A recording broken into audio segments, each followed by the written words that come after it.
Anne of Green Gables by Lucy Maud Montgomery. Chapter 20. A Good Imagination Gone Wrong. Spring had come once more to Green Gables, the beautiful, capricious, reluctant Canadian spring, lingering along through April and May in a succession of sweet, fresh, chilly days, with pink sunsets and miracles of resurrection and growth. The maples in Lover's Lane were red-budded and little curly ferns pushed up around the Dryad's bubble. Away up in the barrens, behind Mr. Silas Sloane's place, the mayflowers blossomed out, pink and white stars of sweetness under their brown leaves. All the school girls and boys had one golden afternoon gathering coming home in the clear, echoing twilight with arms and baskets full of flowery spoil. "I'm so sorry for people who live in lands where there are no mayflowers," said Anne. "Diana says perhaps they have something better, but there couldn't be anything better than mayflowers, could there, Marilla? And Diana says if they don't know what they are like they don't miss them. But I think that is the saddest thing of all. I think it would be tragic, Marilla, not to know what mayflowers are like and not to miss them. Do you know what I think mayflowers are, Marilla? I think they must be the souls of the flowers that died last summer and this is their heaven. But we had a splendid time today, Marilla. We had our lunch down in a big mossy hollow by an old well, such a romantic spot. Charlie Sloane dared Artie Gillis to jump over it, and Artie did because he wouldn't take a dare. Nobody would in school. It is very fashionable to dare. Mr. Phillips gave all the mayflowers he found to Prissy Andrews and I heard him to say, 'Sweets to the sweet.' He got that out of a book, I know. But it shows he has some imagination. I was offered some mayflowers too, but I rejected them with scorn. I can't tell you the person's name because I have vowed never to let it cross my lips. We made wreaths of the mayflowers and put 'em on our hats. And when the time came to go home we marched in procession down the road, 2 by 2, with our bouquets and wreaths, singing, 'My Home on the Hill.' Oh, it was so thrilling, Marilla. All Mr. Silas Sloane's folks rushed out to see us and everybody we met on the road stopped and stared after us. We made a real sensation." "Not much wonder. Such silly doings," was Marilla's response. After the mayflowers came the violets, and Violet Vale was empurpled with them. Anne walked through it on her way to school with reverent steps and worshipping eyes, as if she trod on holy ground.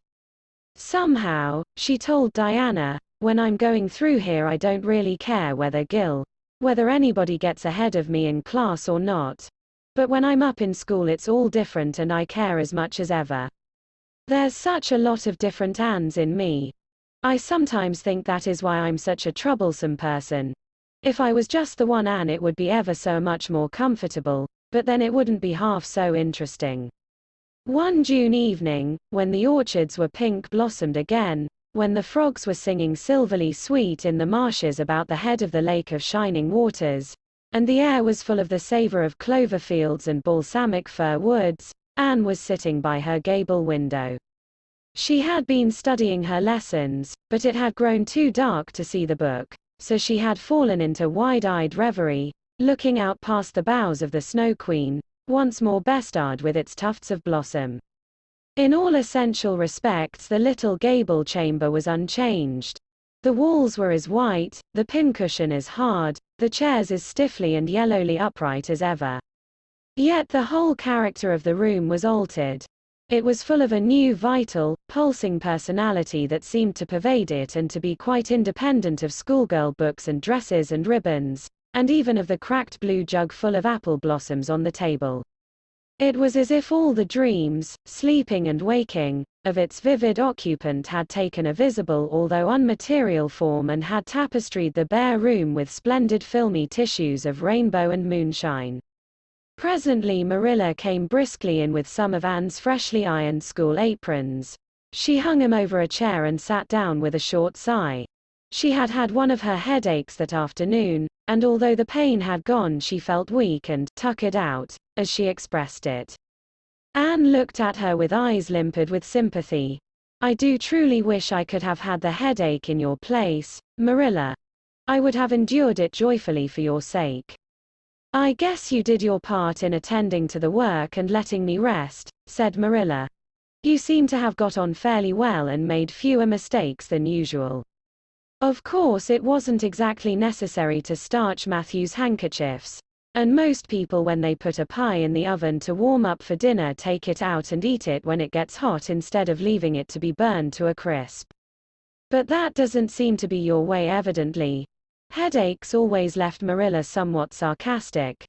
Oh, I'm so sorry, said Anne penitently. I never thought about that pie from the moment I put it in the oven till now, although I felt instinctively that there was something missing on the dinner table. I was firmly resolved, when you left me in charge this morning, not to imagine anything, but keep my thoughts on facts. I did pretty well until I put the pie in, and then an irresistible temptation came to me to imagine I was an enchanted princess shut up in a lonely tower with a handsome knight riding to my rescue on a coal-black steed. So that is how I came to forget the pie.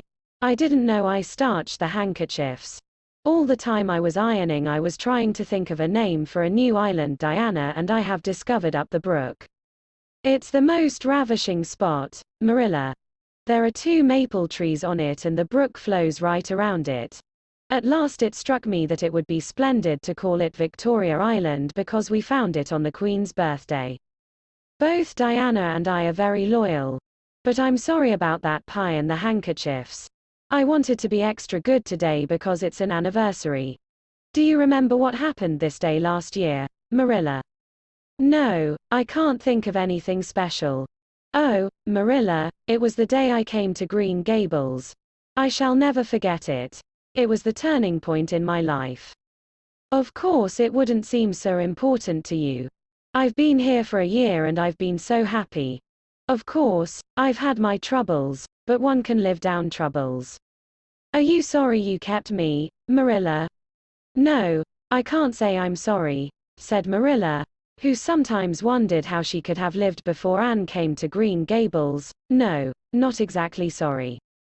If you've finished your lessons, Anne, I want you to run over and ask Mrs. Barry if she'll lend me Diana's apron pattern. Oh, it's too dark, cried Anne. Too dark? Why, it's only twilight. And goodness knows you've gone over often enough after dark. I'll go over early in the morning, said Anne eagerly.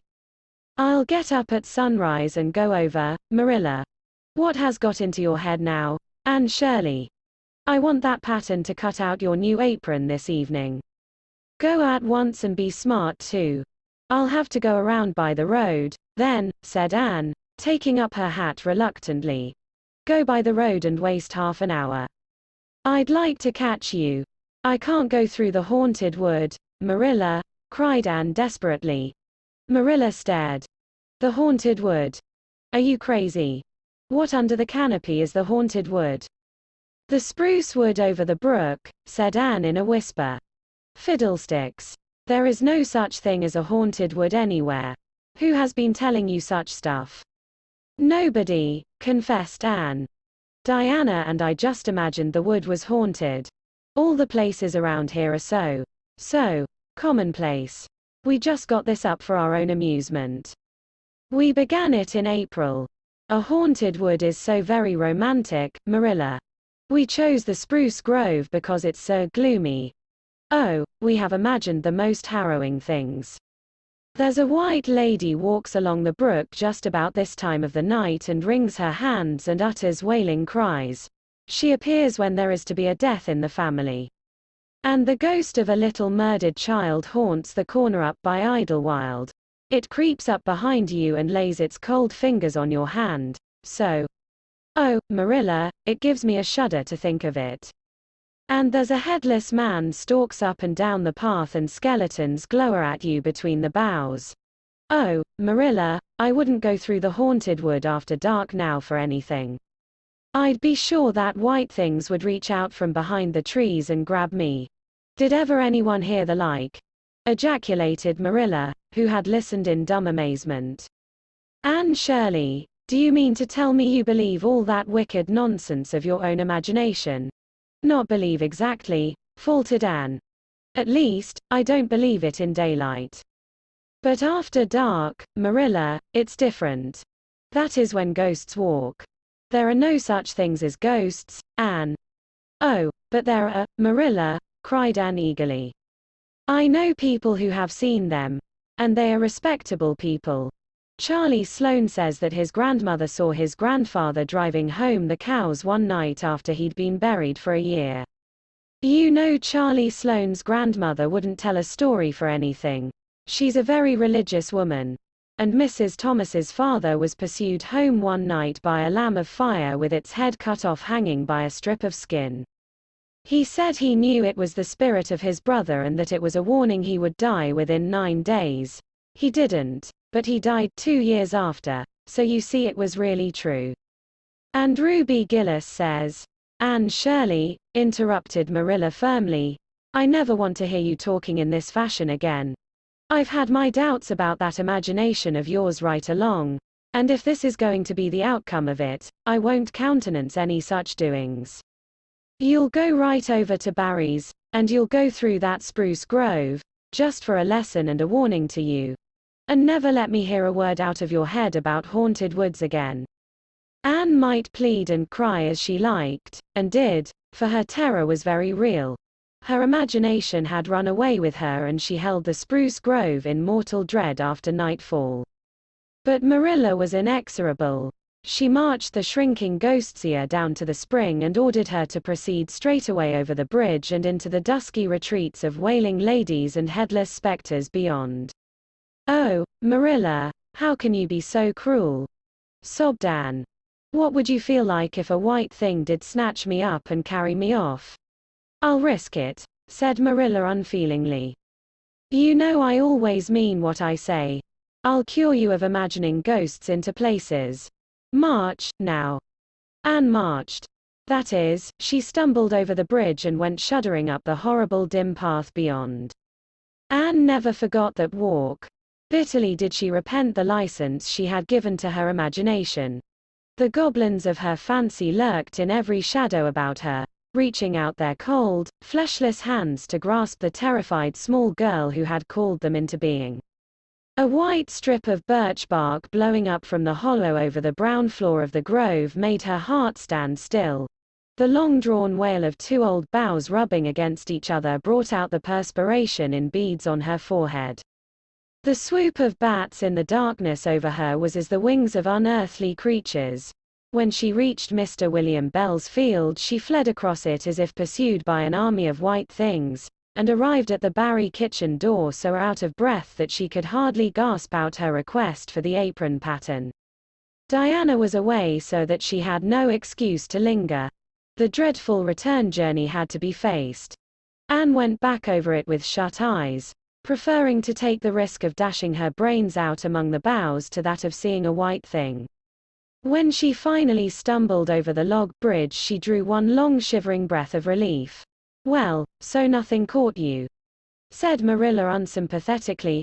Oh, Marilla, chattered Anne, I'll be contented with CC commonplace places after this.